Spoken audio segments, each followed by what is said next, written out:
tapi begitu dikabulkan mental tuh, nggak bisa masuk. Atau maksiat. Makanya Nabi sampaikan di hadis Muslim nomor hadis 233, as-salawatu ila as-salawat wal jumu'atu ila al-jumu'ah wa ramadan ila ramadan kafaratun lima bainahunna. Salat satu ke salat yang lainnya, Jumat ke Jumat, Ramadan ke Ramadan, bisa menggugurkan dosa-dosa kecil yang pernah dikerjakan, malam takunil kabair, sepanjang bukan dosa besar yang harus diiringi dengan cara tobat yang lainnya. Jadi seharusnya saat kita sholat, dosa kita itu gugur, Pak.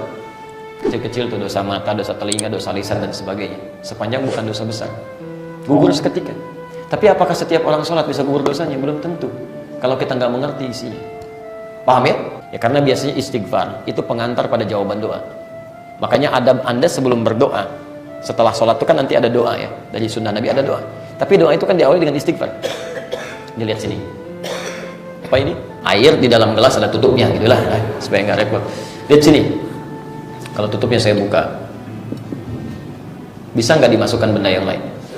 Bisa. Spidol masuk, mic masuk, masuk. Baik, mudah dimasukkan benda lain. Sekarang lihat, kalau saya tutup begini, bisa dimasukkan spidol? Tidak. Yang lain tidak. Ketika kita bermohon kepada Allah lewat doa, sifat doa itu kapanpun disampaikan, itu sifatnya akan dijawab, akan dikabulkan. Baik itu seketika, baik itu saat kita siap, atau nanti Allah ganti dengan apa yang kita butuhkan, bukan apa yang kita inginkan. Itu rumusnya ada di Quran surah kedua ayat 186, posisi paling kiri sebelah bawah. Baik, sebentar, sekarang lihat. Tapi ada orang-orang yang ketika bermohon kepada Allah, bukan Allah tidak mengabulkan, tapi begitu dikabulkan mental tuh, nggak bisa masuk, karena ada penghalang di sini, sehingga bahasanya tidak dikabulkan. Ya, padahal sifat Allah mengabulkan doa, karena nggak bisa masuk tuh, mental. Kenapa diantaranya? Sumbernya dua, ada yang haram yang masuk atau maksiat yang dikerjakan.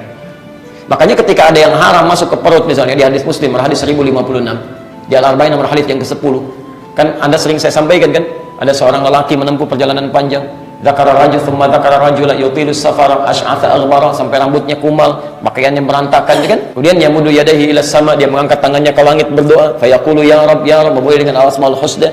Kata Nabi, anna yustajabu li dzalik, mustahil doanya bisa terjawab. Bukan Allah nggak jawab, tapi nggak bisa masuk nih. Kenapa? Famatamu haram, karena dia makan makanan yang haram, mashrabu haram, minumannya haram, balbasu haram, pakaiannya haram, baghudhiya biharamin, dan perangkat hidupnya haram. Karena masuk yang haram dalam dirinya, menutup celah-celah kebaikan, sehingga ketika akan diberikan jawaban nggak bisa masuk tuh, mental. Atau maksiat, telinga yang sering dengar maksiat nih, ya awas, hati-hati. Kalimat-kalimat maksiat, musik-musik yang nggak jelas dan sebagainya masuk nih ke telinga Anda.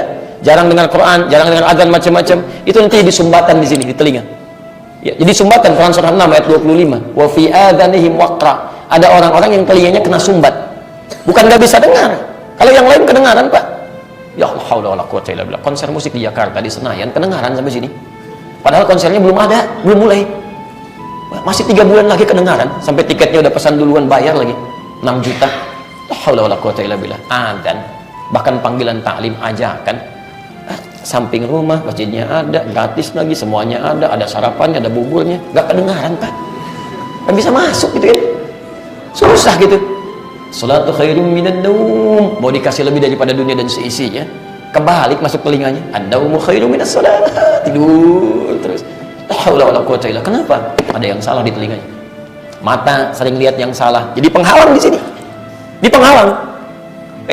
Awas, Quran surah kedua ayat ke-7, khatamallahu ala qulubihim wa ala sarihim ghishawa, karena sering lihat maksiat. Makanya orang yang sering melihat yang maksiat-maksiat, gambar-gambar yang tidak bagus, acara-acara yang buruk, itu diajak kepada yang baik, nggak bisa nyambung, Pak. Nggak bisa nyambung, nggak akan ada getaran dalam jiwanya.